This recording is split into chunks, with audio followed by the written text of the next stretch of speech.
السلام علیکم۔ Russian block American block کے بعد تیسرا بلاک بھی آ گیا ہے مارکیٹ میں۔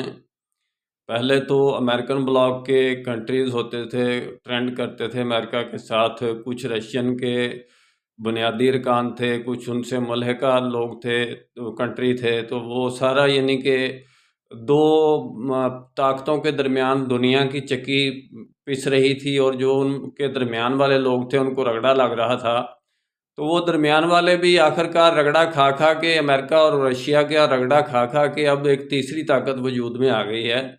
تیسری طاقت ایسی کہ جس میں اسلامک نیٹو یعنی کی طرز پر اسلامی ممالک اکٹھے ہو رہے ہیں، اور اس کے علاوہ جو اسلامی ممالک سے ملحقہ دوسرے ممالک ہیں جو کمزور پا کر یعنی کہ قابو کیے ہوئے ہیں دوسرے بڑے بڑے کنٹریز نے، اور وہ بھی اس تیسرے بلاک میں شامل ہونے کی کوشش کر رہے ہیں اور کریں گے انشاءاللہ۔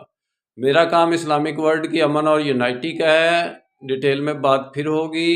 نسبت وحدت خدمت خیر کے ساتھ، اللہ حافظ۔